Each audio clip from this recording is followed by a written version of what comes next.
자, 오늘 다시 정유정 얘기를 좀 해보겠습니다. 저희 JTBC 탐사보도팀의 정유정이 직접 손편지를 보냈잖아요. 네, 지난달 4일에 손편지를 보내왔는데 그 서신에서 지난달 서신을 주셨는데 회신이 늦어서 죄송하다. 이곳은 우표 한 장 구매하는 날도 정해져 있는지라 본의 아니게 답장이 늦어지게 됐다. 이렇게 적었습니다. 그러면서 공판기일 날 기자님들이 너무 많이 와서 속으로 많이 놀랐다. 그만큼 저의 죄가 중하다는 생각에 지금은 반성하며 살아가고 있기도 하다. 이렇게 적었습니다. 하지만 편지 어느 곳을 봐도 피해자에 대한 어떤 사과나 이런 내용은 없었다고 하는데 그 편지 저기 잘 보면은 계속 자기가 뭐 학대당했다 이런 얘기를 했다고요? 학대 얘기가 지금 나오고 있는데요. 특히 개인적으로 학대당했다는 얘기, 워낙 오래된 일이기 때문에 증거가 없다라고 하면서 탐사 보도에서 우리 JTBC를 얘기하는 것 같아요. 어떤 일을 겪었다고 말한들 설득력과 증명력이 있는지 의문이 든다고 하면서 그래서 자기가 답장을 쓰게 됐다라고 합니다. 그 이후에 보면 날씨 얘기도 합니다. 초서가 지났는데 더위도 가시지 않고 덥고 습한 날씨에 와서 고맙다라는 말까지 보내기도 합니다. 자, 이 편지를 받고서 저희 JTBC 탐사보도팀이 그러면 편지 오케이 잘 받았고 너 얼굴 좀 보자 면회 신청을 했어요. 자, 그런데 또 면회 신청은 거절했습니다. 이거 무슨 심리일까요? 지금 이제 두 가지가 이제 눈에 띄는데요. 그 기자들이 많이 온 것을 보고 자신의 죄가 중한 줄 알았다. 이게 무슨 소리입니까? 기자들이 많이 오지 않으면은 제가 중한 줄 모르겠다는 얘기인가요? 이해하기가 어렵고요. 또 이제 편지에서 자신의 학대를 과연 믿어주겠느냐. 그러니까 이제 좀 이렇게 다른 방향으로 관심을 돌리는 것 같은데 결정적으로 취재진이 이 편지를 받고 면회를 신청했는데 안 만나줬다. 저는 개인적으로 봤을 때 정유정이가 언론을 움직이는 그 영역까지 머리를 쓰고 있는 것이 아닌가. 뭔가 하나 이제 던져놓고 그러니까 당연히 이제 언론에서는 관심을 가지겠죠. 예. 그럼 학대에 대해서 좀 정확하게 얘기해달라라고 이 얘기를 갖다가 했을 때 본인이 나는 면회를 갖다가 하지 않겠다라고 하는 것은 굉장히 좀 이렇게 고도의 머리를 갖다 쓰고 있는 것은 아닌가라는 생각이 듭니다. 야. 자, 그럼 여기서 두 번째 사건 체크포인트 짚어보죠. 아버지의 재혼입니다. 자, 저희가 지난 추석 연휴 전에 방송에서 정유정과 이 정유정의 아버지가 통화한 내용 직접 들려드렸죠. 지금부터는 아버지의 인터뷰를 소개해드리겠습니다. 먼저 정유정과 아버지가 갈등을 겪게 된 계기와 관련된 건데 들어보시죠. 내부 활동도 많이 하고 친구들하고 놀기도 많이 놀고 그랬던 것 같아요. 친구들하고 영화 보는 거 좋아하고 집 근처에 도서관 있었으니까 친구들하고 항상 같이 다니고 저하고도 잘 지냈어요. 일주일에 한 번씩 꼭 외식하고 가끔 영화 보고 제가 재혼하면서부터 애가 급격하게 자란 것 같습니다. 피가 안 섞인 누군가랑 아빠가 결혼한다는 거를 생각해 본 적 없다고 하대요. 저 아줌마랑 아빠랑 결혼하면 이제 영원히 엄마를 다시는 만날 수는 없잖아. 엄마하고 이제 완전히 같이 살 수 없다. 그런 생각을 한 것 같아요. 꽃다발이랑 케이크 사들고 할아버지 집에 갔거든요. 근데 애가 쳐다도 안 보더라고요.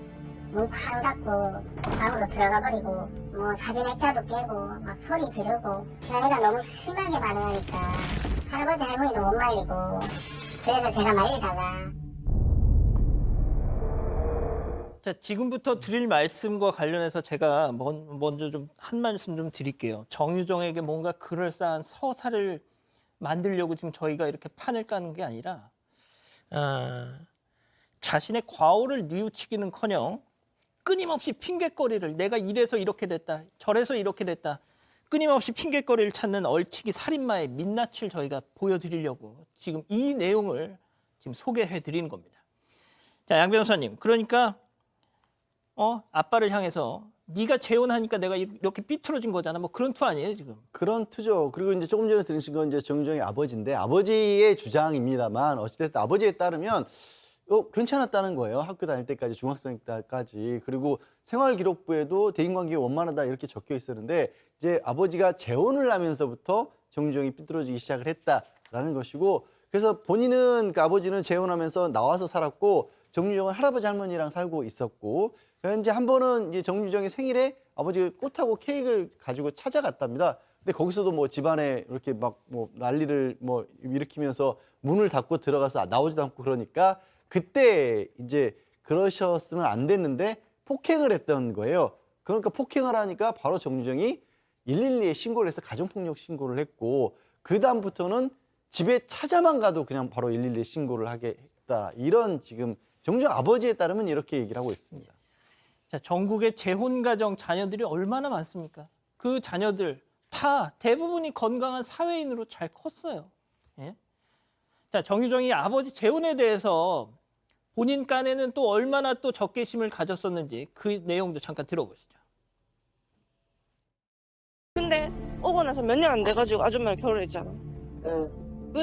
내가 있는 것도 숨기고 결혼했잖아. 그래서 아줌마 가족들이랑 친척들이랑 전부 다 내 있는 거 다 숨기고 다 가족들이 똘똘 뭉쳐가지고 다 숨기고 그러면 배신감이 얼마나 들겠는데.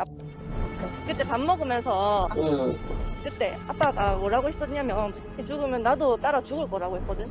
그러면 얘기 다 끝난 거 아니가? 아빠 가족은 아줌마고 나는 이제 가족이 아니라고 나는 그렇게 생각을 했거든. 가족이 있잖아. 아줌마 편이 있잖아. 자기 가족. 저 사람 아무도 없다. 자기 가족도 다 있다. 그럼 나는 니도 같이 살고 싶었다. 아니? 자, 교수님 설명 좀 해주시죠. 네, 지금 이제 저걸 보게 된다면 우선적으로 어떤 이유에서라도 어떤 뭐 집안에서 학대를 당했다 하더라도 정유정의 행동은 정당화될 수가 결코 없다라고 하는 것을 전제로 하면서 저 내용에 대해서만 제가 집중을 해서 분석을 하겠습니다. 지금 이제 여기 보게 되면 이 정유정이가 아버지의 재혼으로부터 영향을 받은 것은 명확해 보입니다. 예, 왜 그러냐면 이 두 사람 간의 대화가 그대로 녹음이 돼 있으니까. 자, 거기에 보게 되면 특히 이제 그 할머니, 할아버지가 가족들이 똘똘 뭉쳐서 자기를 갖다 속였다 이렇게 얘기를 하기 때문에 그 아버지에 대한 배반감 그리고 나아가서는 할머니, 할아버지에 대한 배반감까지를 갖다가 포함을 해서 얘기를 합니다. 거기다가 이 아버지라는 사람은 도대체 어떤 이런 얘기를 갖다 했는지 전 잘 이해가 안 갑니다. 아버지가 뭐라 그랬냐면 아줌마 죽으면 나도 따라 죽는다. 그러니까 이 딸의 입장에서는 이게 뭐지? 이렇게 생각을 갖다가 했을 수도 있다라고 하는 거죠. 그러니까 그 배신에 대한 그 분노가 상당했을 것으로 보는데 이 그 범죄 이번에 이 범죄 같은 경우는 그 분노의 공격 방향이 자기 아버지가 아니라 전혀 모르는 사람에게 그 공격 방향을 갖다 돌렸다는 거죠. 사실 아버지를 살해하려고 하는 그런 기도도 또는 어떤 의도도 있었다라고 하는 것은 이미 보도에서 알려진 바 있습니다.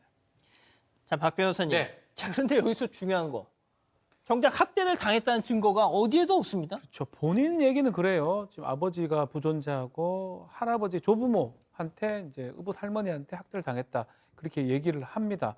그렇지만 그런 증거들은 부족한데 다만 다른 것들이 있어요.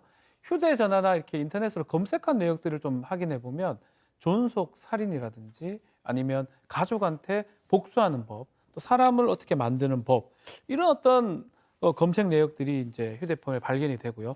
좀 충격적인 거는 노트에 있습니다. 사람을 죽이지 않으면 분이 풀리지 않는다라는 섬뜩한 메모도 담겨져 있는 것이 확인되고 있습니다. 핑계 계속 핑계입니다. 자, 그런데 말이죠. 주목해 주십시오. 오히려 정유정이 오히려 자신의 할아버지에게 위협적이었다고 합니다. 아버지의 얘기 들어보시죠. 할아버지 집에 갔는데 할아버지가 팔에 붕대 감고 계시더라고요. 어느 날 내가 어디 다치셨냐고 물어보니까 아니다 그냥 넘어졌다. 어디 상처가 난 적도 있었어요. 여쭤보면 뭐 괜찮다. 저 보세요. 오히려 지가 조부모를 두들겨 팬 겁니다. 그 학대를 당한 게 아니라 학대를 한 걸로 지금 보이죠. 어떤 식이었냐면 이제 할아버지가 이제 옛날 어르신들은 집에서 담배 태우시고 그런 경우도 있잖아요. 집에서 담배 피운다고 물을 끼얹거나 아니면 당신도 똑같이 겪어봐라 하면서 집에 불을 지르려 했다라는 거예요. 그리고 심지어 위험한 물건으로 이렇게 할아버지를 위협하기도 했었고 어떤 일이었는지 모르겠는데 할머니 뺨을 때린 적까지 있다라고 합니다. 그러니까 이미 분노 조절 같은 것이 전혀 안 되고 있었던 상황이었던 거죠. 자, 교수님. 진짜 우리가 이 정유정이란 괴물을 뭐 대단한 무슨 당의정으로 싸서 이렇게 하려는 게 아니잖아요. 저는 진짜 이 핑계고 변명이고 들을 가치도 없는 얘기지만 그냥 그래도 좀 궁금은 하니까 좀 다시 한번 마지막으로 좀 여쭤보겠습니다.